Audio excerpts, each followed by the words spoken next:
where do you think Pride and Pinion would be today, and do you even think Pride and Pinion would still be here? Pride and Pinion would be here. I don't know where I would be. I genuinely don't know. I don't want to think about it. It actually scares me. I didn't have a choice.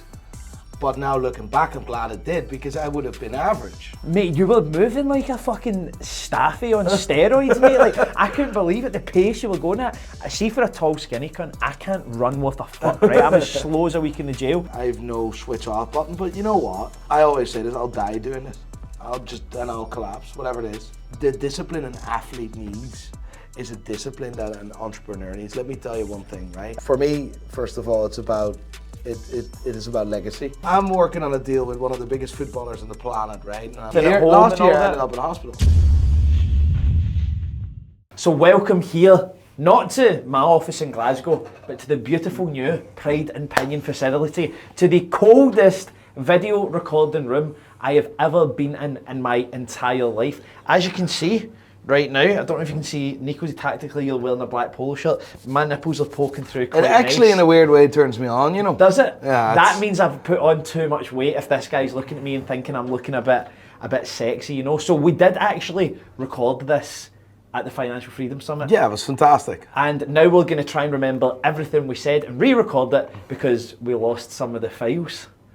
No, listen, we just like to clean things up after we've been somewhere, so we deleted the footage. Yeah, basically, Nico's video team, or Johnny that was with you, kindly offered to record the video. Then he not so kindly, probably upon Nico's request, wiped all the footage away, so we're only left with one camera angle. But thankfully, we're only a 45-minute hop across the Irish Sea. I'm only good looking from two angles, you know. At least here we've got the professional lighting and all that. Exactly. By the way, mate, what a job you've done with this office. I'm very proud of it, you know. It's not that I've done a lot, to be honest. It's more the team and Stephen, because I just walk in, I'm like, yeah, I like it. Aye, it's amazing, mate, honestly. Do you know what, like, see just the wood finishing. I know you guys can't see this, maybe we can add some stuff, some B-roll into this, Gary, and stuff.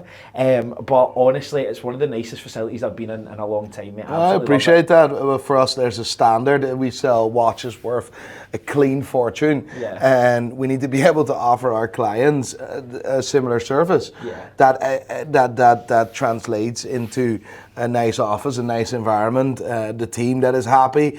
We have all facilities, we have a bar, we have a pool table. It's all about happiness, you know. It's about passion, being happy to be in your work environment, because this is where people do spend the most time, you know. Class, mate. And you know what's funny, because you touched on the passion thing there. And that was a real big angle you had at Financial Freedom Summit. For the people who were there and you were lucky enough to see Nico speak, you'll understand what I'm talking about.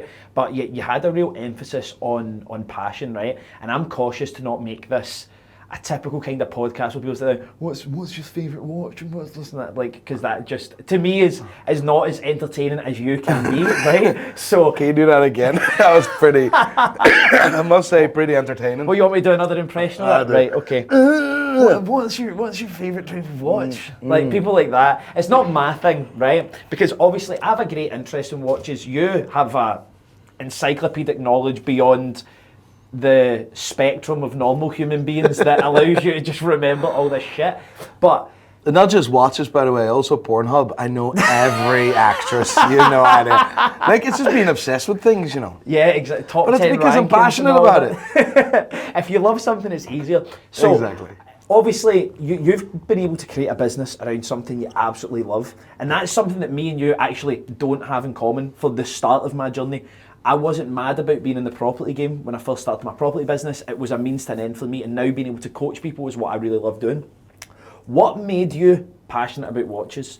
Beyond like the pizzazz and the I guess the feeling when you've got like a Richard Mille or something like that, you feel like the fucking Don Daddy, right? Yeah, I feel like big balls. What was the thing that made watches go from something you found interesting to this is actually something I'm passionate about? I'm actually thinking, because I don't remember really where that started for me. I know the first time I really saw a nice watch. I remember that. Maybe that could be the moment. That was the age of 13. That is 23 years ago. Oh, you old bastard. I'm an old bastard now. You see what I mean? And that was in Mallorca, right? But it was just, things were never lit regarding money. So money was never the motivation to go into watches. I I just loved watches and loved the idea of the timekeeping devices in general. Yeah. The whole theory about the fact that we have some mechanical parts and then we're able to create a frequency that allows us to tell the time, and that is the fucking time. You see what I mean? That is the fact that we define time. I thought that was always very interesting. And time is different in space. Now, I'm not going to go in extreme detail, but that's how obsessed I am. Even on our own planet, see when you look at, like, one of the watches I've always loved, and I think it's my favourite watch of all time, is the Patek Philippe World Time. Yeah. See, having the capability, because before you even go into space, we've got all the different time zones on planet Earth, and having one piece of engineering that you can click and it goes through all these different cities and it knows the exact time, and it's just like, it's madness. But that's quite easy because there's not really minutes that fluctuate, it's the hours that fluctuate.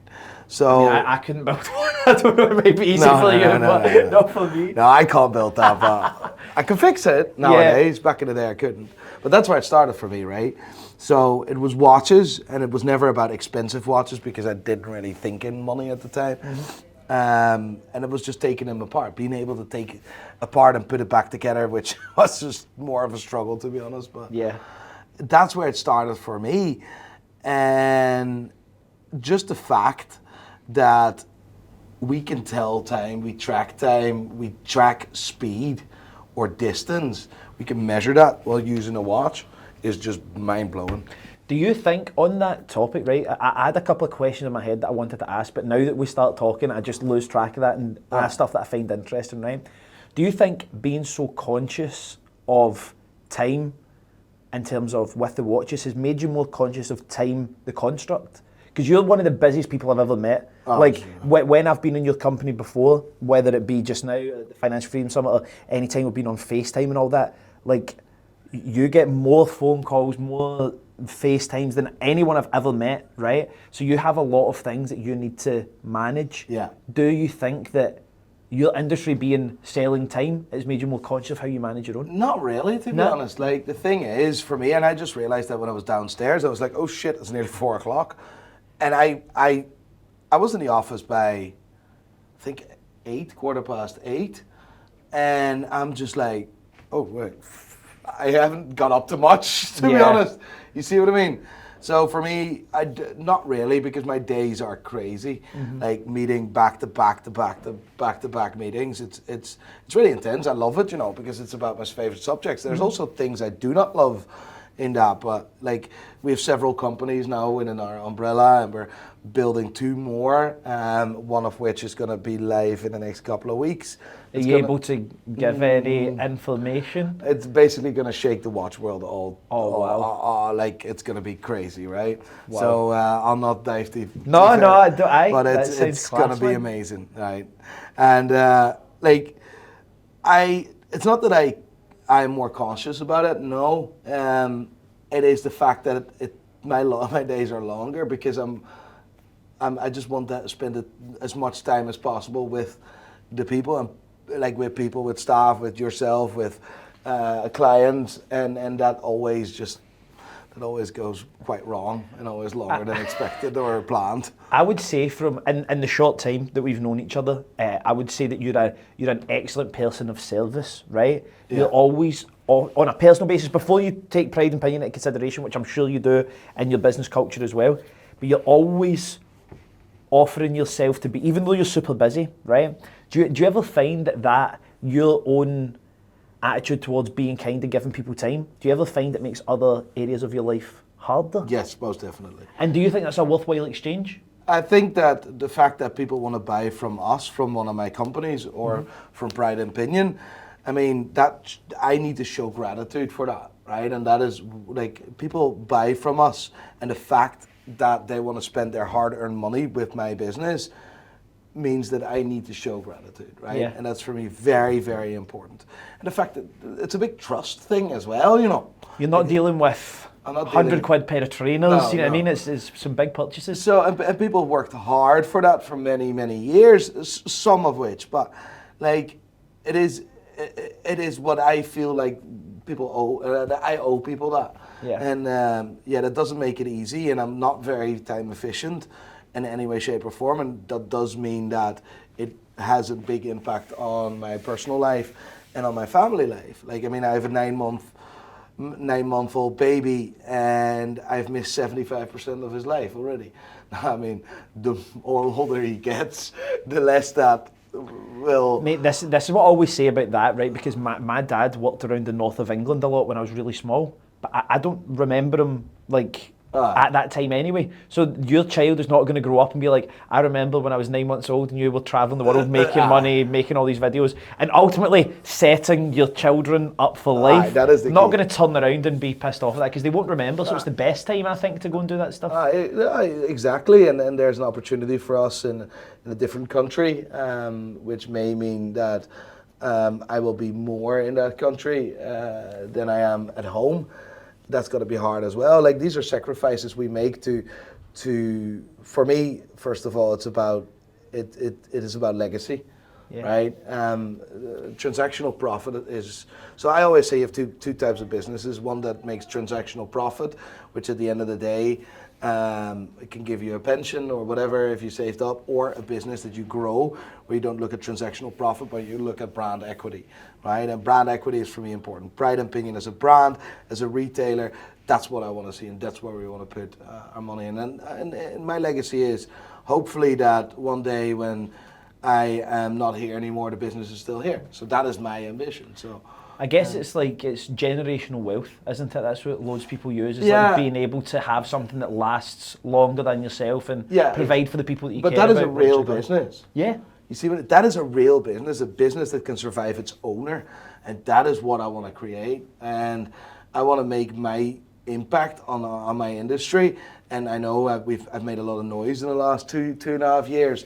But that doesn't mean we actually have made an impact. People know my name, but now we have a responsibility to make an impact, really. Yeah, it's funny actually, because I was talking to Gareth earlier on, and he was talking about how, like, you know, you have a certain degree of influence in your industry, but loads of people don't think that it makes a difference in terms of the watches that get sold. But me and him were in agreement that, like, you've got this almost Thanos-like degree of power as a figure within your industry, and that if you really hated something, I genuinely think your input could, like, deter people from buying a certain thing. Yes. How do you appropriately manage having that degree of power? It's always about integrity first, right? You're honest? It's all about honesty. Yeah. Honesty and integrity. That's how I live my life. That's how I run my business. Amazing. And the thing is, you have nothing else than your word and your balls, right? Your balls, right? Very important.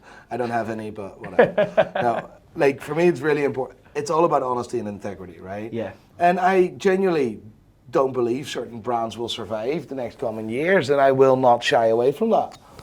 I guess it's your opinion as an expert. You know what the funny bit is, right? So, Ulysse Nardin, I've given up to them for 2 years. So they came back to me and says, Nico, if you know better, help us then. And I'm like, all right, let's do this. And I have now been involved with Ulysse Nardin. Oh, that's amazing. We're releasing a watch in 2 weeks in China during Watches and Wonders, the first ever Watches and Wonders in that part of the world. And I think they're going a really right direction, but I do that as more consultant basis, where I'm like, the Freak was all, like, to give you an idea, I always gave off to the Freak, not because the movement was crazy or it was shit, because it was actually spectacular, but their central, it was always about design, and the designs were horrendous. So we've changed that around, and we've talked about, okay, what is the most important thing? What is the theater of your watch? It's your movement. So that needs to be focused on. That must be crazy, going from taking it back to being 13 on a holiday and seeing a nice watch, to now not only being, I guess, the most notable individual figure within your industry, but also having large brand names come to you for advice. Yeah. Like, I know that, how long has Pride and Pinion existed for? The name originates in June 2019.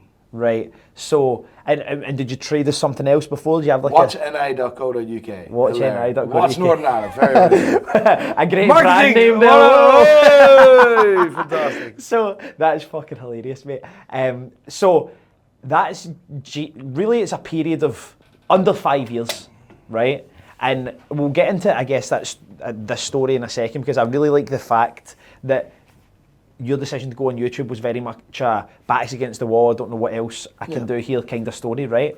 But in 5 years, I know how I feel sometimes, and I am open enough to say that you are heads and shoulders more financially successful than me. Your business operates in a level higher than my own, and I love that. That's why I like being around people like you. But you don't know what goes behind the scenes. Of course, and the work that has to go into that, right? So this is the reality is sometimes different than like I'm very open, and I'll always be open, but just never mistaken what you see on camera. Never make assumptions, because personally, I don't have a lot of money personally. I've a good amount of watches, but.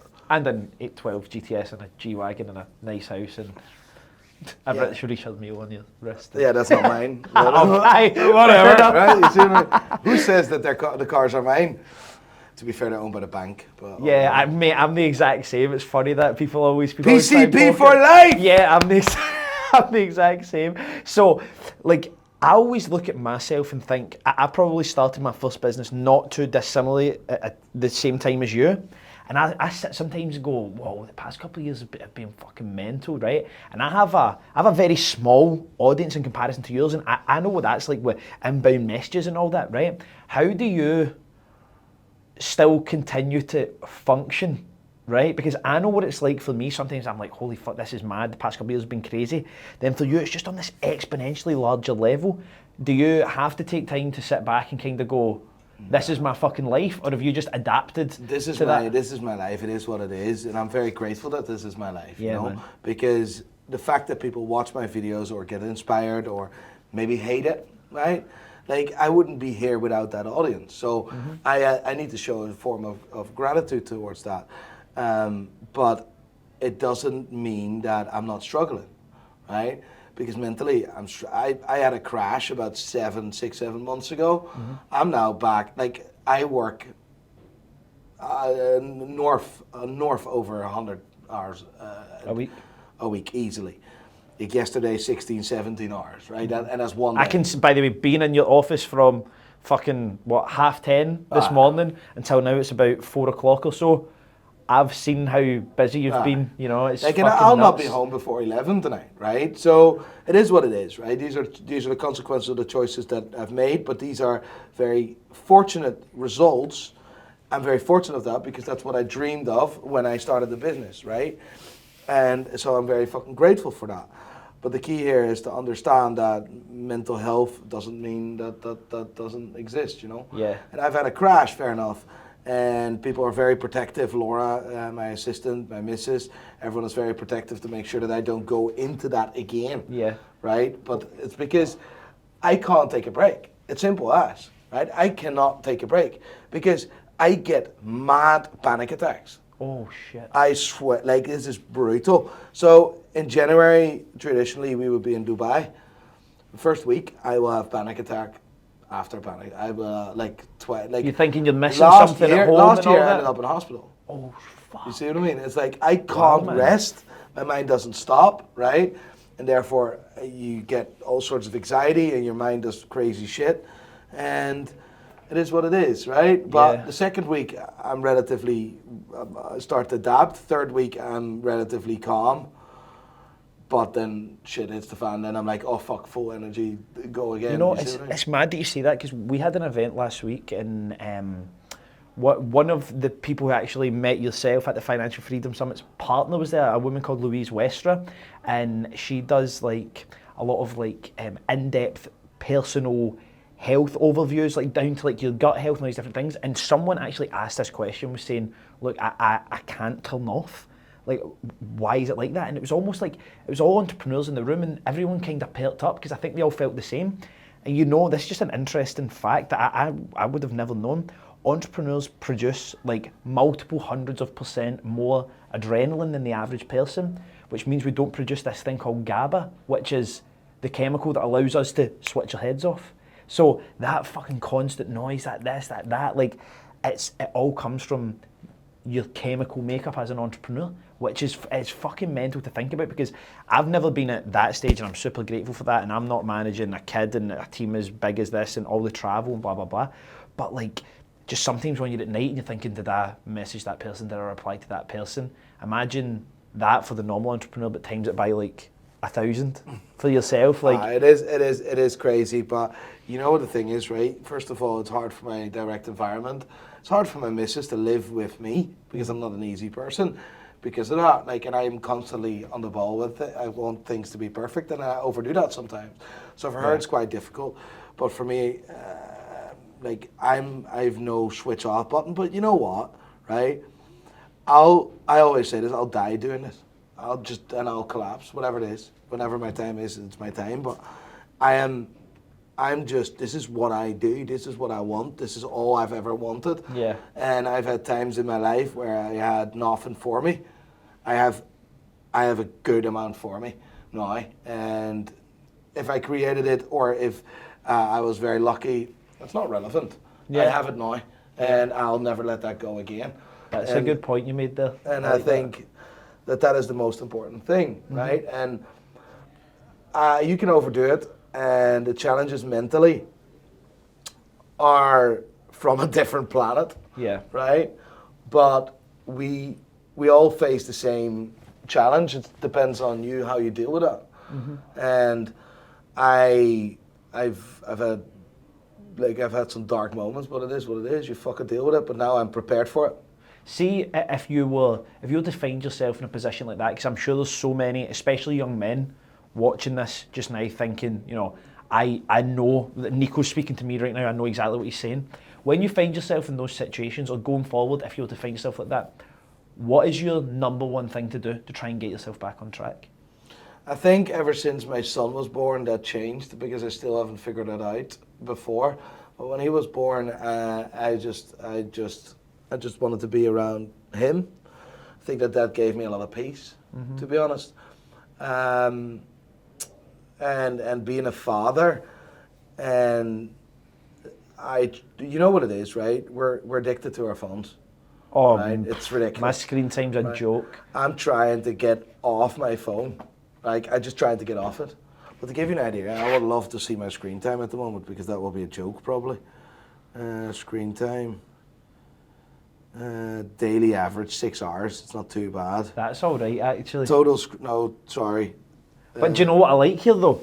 The fact that it's saying productivity and finance, 4 hours 22 minutes, other 46 minutes. Aye. So your total screen time, it says there's 12 hours 35, but you're actually not doing it on that much shite. No. To be fair, that's pretty much all work. Alright, today, 1 hour 14 minutes on finance, 21, I don't know what the fuck that is. 21 creativity, I am not sure what that is either. Aye, but no, it's actually funny, I didn't know that, funny enough. That's not too 6 bad. hours and 15. It's been 11, 12 hours, like. Yeah. You see, but I'm just fucking happy that I can do what I love every day, and I think that is something like if you do what you love. This is the thing, right? When you do what you love, you can do this for the rest of your life. People don't realize this, right? But you need to understand that you want to make the best out of that because you can actually become the best at something when you love something. Yeah. So people are always, I want to find the next big thing, and I'm like, stop making it complicated. What is your biggest passion? Do you love cars? What kind of jobs can you find in cars? How can you make money while being in the car industry? Yeah. It's that easy, right? Do you love animals? Bad example. But like, you see what I mean? Where's your passion? And from there you work backwards. That's why I try and encourage a lot of the young people that I work with, and even when I go and speak at schools and stuff, I try and say to kids, you've got the opportunity just now where you're not tied down to anything, so build something around something you love. For me, when I got involved in my first business, it was like, I need to make money, so I don't really care about whether I like it or not, I want to make the money, so there's not really any passion involved. But see, if you're a young person, or a person who's never had a business before, you could be whatever age, and you have the opportunity to build a career, a business, whatever it is, around something that you actually find interesting. Right. There's no greater benefit in the world. You know what absolutely fucking baffles me, right? It's just bizarre. I get a lot of DMs a day, right? And then there's like, I'm 19 years old, I want to be an entrepreneur. And I'm like, okay, fantastic. I'm 20 years old, I want to be a millionaire. And I'm like, wow, fantastic. And I'm like, no, you don't. You just want money, but you don't want the fucking pain. It doesn't work like that, right? The key is, for me, and what I've learned, the more you add value to someone else, the more money you will make. Yeah. Done. So stop thinking about yourself if you want to be an entrepreneur or you want to be a millionaire. Stop thinking about that. Put that in. It's not important. Put service first. Add enough value and you'll make it and you'll do it and you'll be there. 19 years old, mate. What the fuck was I doing when I was 19? I was an apprentice. Bro, I was probably fucking jerking off in a fucking... What? Watching GTA strippers on PS2. Exactly. Like 19 years old, mate. Like I started my business when I was 29, right? I have had enough time to learn and to fuck about and to do and to fail and to get fired. I've been fired way too many times, which is fantastic. But like, it just baffles me, you know? It's like, I want to be a millionaire. Yeah, whatever. Do you know what? Sometimes I question myself, right? And I think it's like, when I could get messages from young kids and they're almost pissed off at themselves at 19, 20 years old that they're not wildly successful. Oh yeah. And I'm like, I ask myself, I'm like, am I part of that problem? Because I'm like a young guy with a nice car, and then someone who I love watching, and I know you know as well, is a guy like Iman Gadzi. They look in, Iman's only like 23 years old, and he's smashed it. And people look at that and just automatically think, oh well, I'm 21, I'm 22, I'm 23. Why have I not got that So thing? if you're that age, stop, like be very clear, and I'll be very blunt, right? In black and white here, right? So get off your fucking lazy ass and work and work 20 hours a day and do that for 3 years. If that makes you at the age of 20, 23, 26, fantastic, right? But do it first, because without fucking all this profit, all this money and all this shit, pain comes first, and let's see how strong you are there and then. You look at guys like, for example, I don't know, Ronnie Coleman, I don't really know bodybuilding, right? But you don't look at someone who's like Mr. Olympia and think, oh, he's done some reasonable workouts to get to that point. That person has endured like long, suffering workouts, forcing themselves to eat, like basically giving up every aspect of their life. And I was watching a video of an Irish entrepreneur. I don't know the guy though, he's an older fella. And someone said to him, like, what did you have to give up for your business? And he said, everything. And the interviewer started laughing and went, so what do you mean by that? And he said, no, I'm being serious, everything. I've sacrificed a engagement, I've sacrificed a marriage, wedding. I'm not divorced, but I was engaged. I've sacrificed everything, all my time. And now, like, I have a very understanding partner. She's a fucking rock star, love her to bits. And she gives me all the time I need, whatever, right? She understands it and she's there whenever I need it, right? We have a clear agreement as well. She never calls me, I call her. So that means I can focus the whole day on work. The moment I enter my hotel room and I've done my last email, first thing I do, no matter what time zone I'm in, the first time the moment before I close my eyes, I call her. Done. No matter what, that is the agreement. Done. The rest, people don't understand what kind of sacrifices entrepreneurs make, and some do more than others. In some industries, it's easier than in others. But in the watch industry, it's fucking horrendous. But because one mistake can mean hundreds of thousands. Yeah. You can close the doors, or yeah. Like, you see what I mean? See if you could go back to being 18, 21, whatever age, right? Knowing what you know now about how your life has played out, how your business has played out, probably the times you were thinking, is this going to pull through? Is this going to happen? Is there anything that you would change about your journey so far? Only thing I would change is my personal fitness. Yeah? My personal health. Yeah, that's the only thing. That's literally the only thing, because I'm fucking loving every bit of it, what I'm doing here. I just wish I just was, which I'm working on, about 25, 30 kilos different. I wish I wasn't addicted to smoking, and I would have enjoyed this significantly more. Yeah. Mate, do you know what was funny? See, you showed me a video when you were in Glasgow of you training, right? And no offence, I was looking and I was like, Nico's going to show me a training video here and I'm going to have to go, yeah, bro, that's amazing, right? But I think you were in Dubai and you're like fucking doing sprints or something. Mate, you were moving like a fucking staffy on steroids, mate. Like, I couldn't believe it, the pace you were going at. I see for a tall, skinny cunt, I can't run worth a fuck, right? I'm as slow as a week in the jail. But watching that video of you, I was kind of like, oh, you can sprint. And then it was when the whole fight thing with tracks was getting spoken about, and you're showing me, like, you hitting a bit of pads and stuff, and I was like, mate, you had a demon a hook on you, like, and I don't think people realise that maybe you're not in the best shape of your life just now, but foundationally, you're extremely athletic, mate. Like, it won't take you much to get that back. That's what I did. I'm a former athlete. That's it. Like, from when I was a kid, I played football from a very young age, and then joined a professional club and shit like that. But listen, certain things you never forget, right? And the discipline an athlete needs is a discipline that an entrepreneur needs. Let me tell you one thing, right? That's a great point. The biggest athletes, the most disciplined athletes in the world will be the biggest entrepreneurs. They can become, because it's all about mind control. Yeah. It's all about enduring pain and perseverance. It's all about pushing through. And let me tell you one thing, the biggest entrepreneurs in this world can become pro athletes if they just put the time in. Do you wish, because I have this battle internally almost every day, right? I used to fight MMA, loved the sport. When I started my business, started making a little bit of money, it's hard to continue giving your time to sport that ultimately pays nothing, right? And I'm lucky now that I get to travel to a lot of different UFC events and, you know, going to Vegas and watching these amazing shows. And even in Glasgow, the UFC and the Hydro. And I sometimes find myself, like, one of my friends done some business with Planet Fitness in America, and he managed to get his tickets to go inside the octagon after the event. So the last fight, Colby Covington versus Jorge Masvidal, just finished.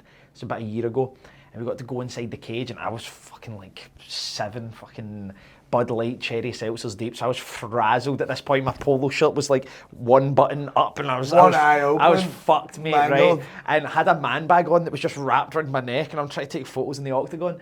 But I remember standing for a second and seeing the size of where we were, and imagining myself had I kept fighting and made it to that level, which is all so many ifs and buts, right? And I just thought to myself, imagine that feeling, you're walking out, the people screaming your name. Now, I think that's what I love about speaking on big stages, and you maybe got a little bit of that speaking with us at Financial Freedom Summit, speaking to a live audience and feeling that. It feels class. Do you ever think about what your life would have been like had you stayed following your athletic path? Because I think about it all the time. It was taken away from me due to big injuries. Oh, really? So it was taken away from me. Wow. I didn't have a choice. But now looking back, I'm glad it did, because I would have been average, right? I would have maybe played bottom championship, maybe mid-table, maybe bottom Dutch Eredivisie. I would have made good money in the meantime, but I will probably have to go back to work. And I have a lot of friends of mine that are 34, 35, 36. They're on the point of retirement now. And look at them. Like, they've made a few quid, they have a house for themselves. Fantastic. But some of them still have to go back to work. You must see some like outrageous shit with football players though. Like, the way they spend money is mad, and it's crazy. Like, in America, the NFL athletes, the amount of them that go broke within like 3 years of retirement is like over 50%. I don't think, like, I deal with pro athletes and footballers and the biggest footballers in the world. It's not really the footballers, to be honest. It's the people they have around them. Oh, really? In what sense? It's scumbags, mate. Like agents and stuff? I'm working on a deal with one of the biggest footballers on the planet, right? And I'll not be able to call names or whatever. But there's fucking 4 people in this. This watch is for him, but there's 4 people of his team that need to be paid first. No, we need to do this, because then... You see what I mean? He needs a grand, he needs a grand. But it's about more money because it's a very expensive watch. It is one big joke, right? The amount of snakes and fucking people, bad people these footballers have around them is scary. And then they come, right? I'm looking for my friend. He's this guy, and he needs a watch. And we get this very often. Oh, right? Really? Very often. And I'm like, sorry, mate. Like, now I have a very clear strategy regarding that. Now if the team gets an inquiry that is on behalf of a footballer or this or an agent, it's like, we're not going to help you. Get him in contact us directly. Otherwise, we'll not help. Done. I can't be arsed with this, because everyone is making money on buying a watch. Yeah. But well, your man can just reach out to us directly and we'll sort them out. Done. Yeah. At a significantly, probably cheaper rate. You see what I mean? And I guess at the end of the day, if they're not privy to that, and they don't know. They're just like, yeah, I'll ask you. I'll help you. I'll sort it out for you. Don't worry. I know a guy that knows a guy. And I'm like, go fuck yourself. Imagine one day they're in the changing room and they're wearing a watch and someone says, how much did you pay for that, mate? And they go, oh, I paid 50 grand for that. And another guy in the team's like, oh, I got mine for 40. The thing that they're probably going to think is, Pride and Pinion fucked me. Do you get what I mean? When it's actually their agent. You see what I mean? It's a ridiculous. Listen, we were earlier on the phone with a famous footballer. You were here now? Yeah. Right? And what does he do? He's just like, you see, he just calls me directly. You guys were just chatting away, like chatting shit, talking whatever. Yeah. But he just asked directly, done, whatever. I got you. He says, December, fantastic, mate, done. Happy. It's a great level of service, mate. No, but that is. I'm like, I don't want to deal with agents or people or friends or of these people because they're all fucking snakes. And I have never, ever, let me be a very clear statement, I have never met a single person, and I'll not name any names. Not a single footballer that someone has sent or that didn't want to profit from that deal. I've never not had that. Never. They're all fucking snakes. Oh my so if that's just a small group, go fuck yourself. It is bizarre. What? Yeah. So you buy. How are you meant to trust anyone? Like, if you're one of those, how the fuck are you meant to trust anyone? I don't know. And I'm sitting here thinking, I just don't want to deal with this shit anymore. Just don't. I don't want your bit. Go away, right? You're fucking over your mate, or the guy that employs you pays your fucking to do wages shit, and shit. And your mate, it's bizarre. And I imagine you found out, like you obviously have. I had a little tour of your office earlier on, seen the sales room and all that. Imagine you found out that like your sales guys were getting people phoning up to sell a watch to Pride and Pinion, say for 10k, and they were going, oh, make it 11k, but you send me like it's exactly what would like you that. do? You would fucking sack them straight away without even asking. Exactly, he's fired, done. Like, it's just bizarre. It's being accepted clearly in that industry. But I just refuse to do that. I only deal with people directly. And otherwise, I'm not just doing it. I'm not wasting my time. I don't want people in between. I just don't. It's pointless. And next to that, like, if something goes wrong, or like you say, they go into the dressing room and I'm like, nah, mate, I'm not putting my name to that. Nah. Like you said, the only thing you have in business is your word, right? Yeah. And if you get seen as someone who's, maybe charged a bit over the odds when it's never actually been your fault, exactly, then it's getting tarred with the wrong brush. If you took yourself back for a second, you said you were 29 when you started your business, right? And obviously your business came first, then you got involved in YouTube as a way to accelerate your business. Yeah. What was that crossover like, and what was your rationale? I know the answer, but I'm asking for the audience because I think this is a really good I never wanted to fucking do YouTube, you know. And mate, I remember you telling me this and I couldn't believe it because it seemed like it was more like you were in a position where it's like, right, I need to do something to get this business to grow. And it was almost an idea from Johnny. Not even grow, just to survive, mate. Yeah. I just needed to survive because like my shop was closed and how the fuck was I going to sell watches? This COVID? Yeah, just before COVID, yeah. My shop was going to close and before everything went into lockdown, it was just bizarre, mate. And I didn't want to do YouTube. It was like, fuck that. Don't want that. Not because I didn't know, but it's also because I didn't know. Like, I didn't know, first of all, YouTube started to generate leads and to promote our business. That's why the channel was called Pride and Pinion first. Then all of a sudden started realizing, oh, you can make money with YouTube. I only know that since 2.5 years. Oh, you get paid for this? Oh, all right. Didn't know. And then the first paycheck, 500 quid. I'm like, all right. 500 quid's all right for a first pay. What have we got in our AdSense account? Like $202 or something? Fucking first check, 500 quid. That's all right. Jesus Christ. I think it was 500 quid or something, but that's not bad. And then it just went on and went on and went on. And I was like, oh, this is good. And all of a sudden, people started recognizing me and sent me DMs. And I'm like, oh, it is working. Now people are finding me and sending me questions about watches. And it was just one. And then all of a sudden, one thing after the other. And then 100,000 subscribers where I told Supercar Blondie to go fuck herself. That was fantastic. I remember that, mate. That was fantastic. Hear this one, by the way. Oh, yeah. I was with Dave, right, DD. Oh yeah, Daily James Driving in Exotics, America, JWW? right? Yeah, That guy, yeah. So we were in America, and I see Nick, right? Nick the cunt. Is Nick the Supercut snake, Blondie's husband? The snake, right? See him walking, the snake.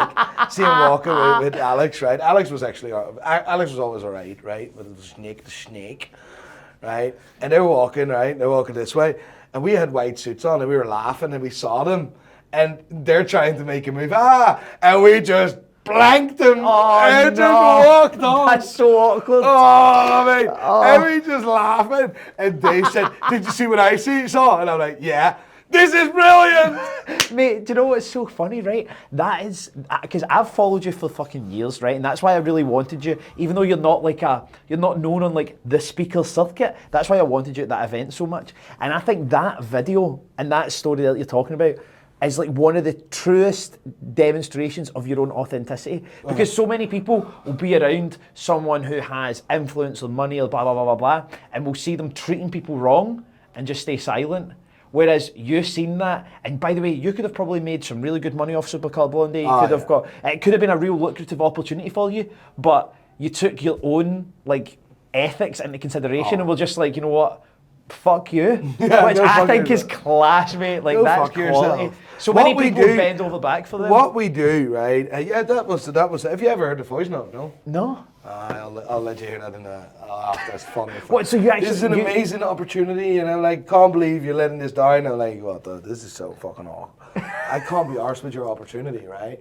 The thing is, what I do is based on passion. If I don't like it, go fuck yourself. Yeah. It's simple as. I don't like you. I don't want to hang out with you. You're not going to be my friend. Stop wasting my time. Fuck off. And I just spent fucking 15 grand to get the whole crew over and myself over, which was the first fucking big money that we saved up with the business to go to Supercar. And I wasted that 15 grand. I'm still pissed off at that. Should actually send them an invoice. But, well, that's different. But I just said, fuck this shit. No, I don't want to be associated with that. Fuck that. See if you hadn't have made that decision, even against your judgment, because obviously you didn't want to do YouTube back at that point. If you had decided, nah, we're not going to do YouTube, we're going to push on, where do you think Pride and Pinion would be today, and do you even think Pride and Pinion would still be here? No, I don't think so. Nah? Pride and Pinion would be here. I don't know where I would be. I don't know, maybe, I genuinely don't know. I don't want to think about it. It actually scares me. Working at Watches of Switzerland? No, never. Because I get fired I can't work with authority. I wonder why, mate. You seem like such a relaxed guy, clean-mouthed individual, mate. Yeah. Like I don't know why. No, I would tell the CEO to fuck off. I'm a junior sales guy. I would tell the fucking CEO to fuck off. I'll fucking do his job better. Did you ever work in like any other watch business? Yeah. No, not watch business. No, I worked in corporate, like at Vodafone. How the fuck did you? How long were you there for? 45 minutes. Yeah, no, I've been fired from the good ones, but let me tell you. Right, Vodafone was the first one to really let me be in my strength, right? Right. And they were brilliant. My Dutch manager was fantastic, and he just let me be, like whatever. And second manager was an absolute balloon, right? So of course that's what the time I got into trouble, right? Yeah. Absolute fucking cunt. But the main boss, the main boss in that office, the main man, not the region, but the fucking that led that fucking sales channel. Yeah. Was such a nice guy and he loved me. So I was nearly untouchable. Right? So I was like, were you making good money for that job at that point? At the time my basic salary was 30k and then I wanted some bonuses and stuff, and I walked out with 2,500 to 3,000 euros a month, like euros because it wasn't the size. So it was very fucking good. I had to drive for it every day for at least 3.5 hours. Because it was in Dublin, County Down, and my ex was a fucking ball bag. So I had to... My ex was a ball bag. Yeah, no, she was. Like, I mean, fucking whatever. Right? Because I had listen, I've also had a million relationships, right? Have they all been with ball bags? No. You don't look like a guy that likes ball bags. I've not always been faithful, let's put it that way, right? So you've been a ball bag as well? Yeah. So that she makes didn't. More sense to so she didn't. I know. Yeah. So she didn't trust me that I would be able to keep this relationship alright if I lived in Dublin. So I had to drive from Bambridge, County Down, to Dublin and back every fucking day.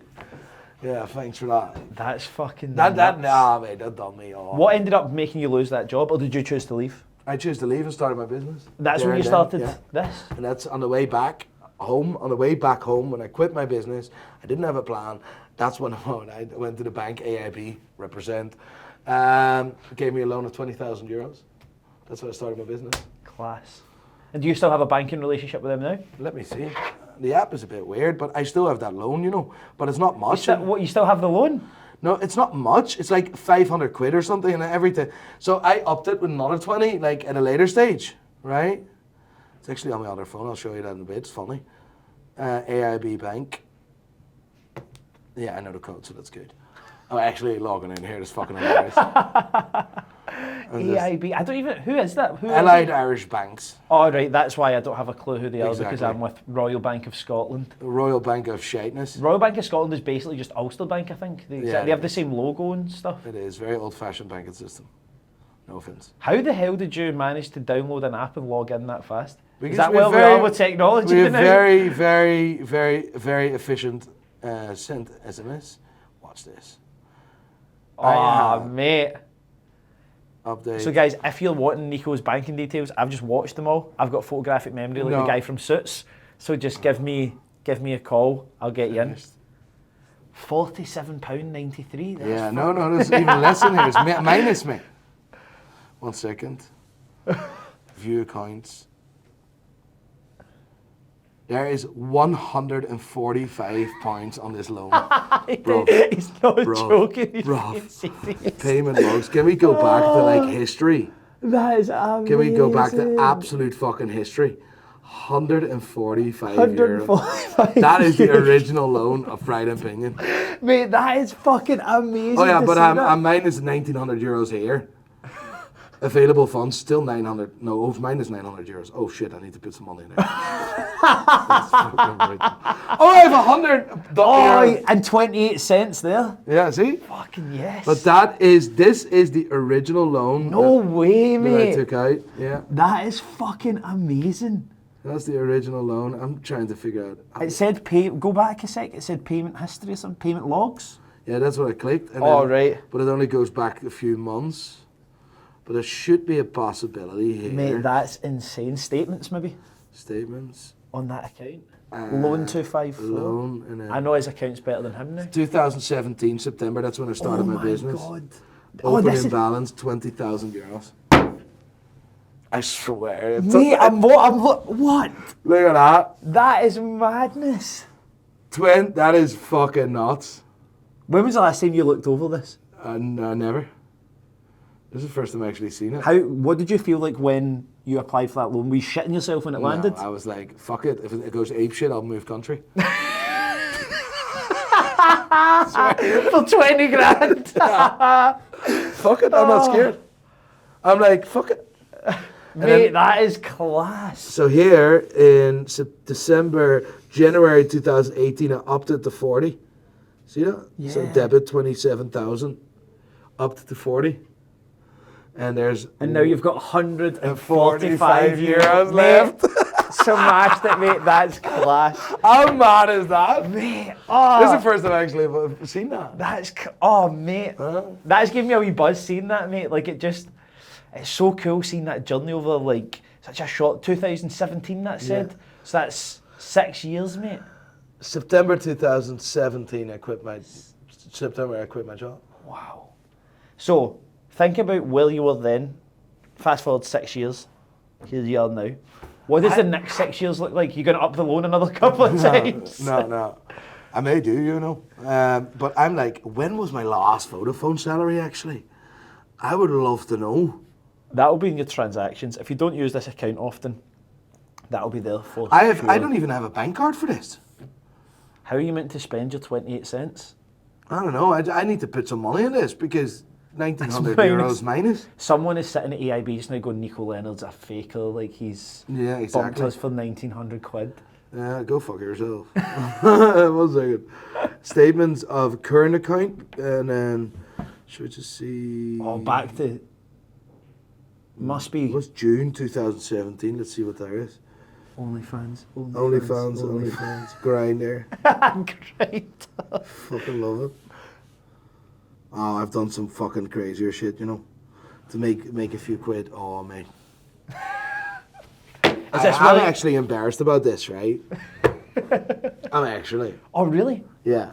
So I rented an apartment, right? And then I subletted that apartment on Airbnb. But I subletted it for double. That was how I was able, in between jobs, I was making money. But your man fucking found out, right? This is what is. By the way, some people teach this. Like some property people that have courses and stuff teach this as like a strategy. Call it like rent to rent, Airbnb and stuff. They rent flats off people and go and run them as Airbnb. It's fucked up, mate. That is fucked, bro. Fucking nuts. If anyone ever teaches you that, slap him in the face, tell him he's a cunt, and ask for your money back.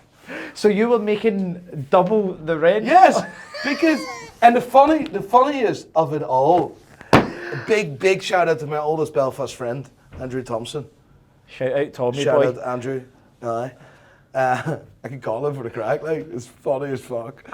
Actually, let's do it. You wanna hear this? You wanna hear this story? This is insane, man. Andrew Thompson, you'll hear it. This is so funny. My first ever friend when I moved to Oh, really? Belfast. And he's actually a lecturer at Queen's. He's a lecturer. No way. He's a doctor, Dr. Andrew Thompson. That's class. Nico, my man. Dr. Andrew Thompson, how are you, son? I'm doing fine, thanks. And yourself? Yeah, doing well. Here, quickly for a podcast. How did I become homeless? What happened? How did you become homeless? Yeah, when we met. Well, there was, I think there's multiple parts to that story. You ended up subletting an apartment and you weren't supposed to. It was a random dude.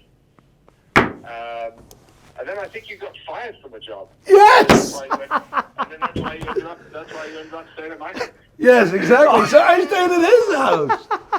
This is so funny. This is gonna be on a podcast, but I'm telling this story about you and how we met. By the way, we met because I tried to hit on his missus.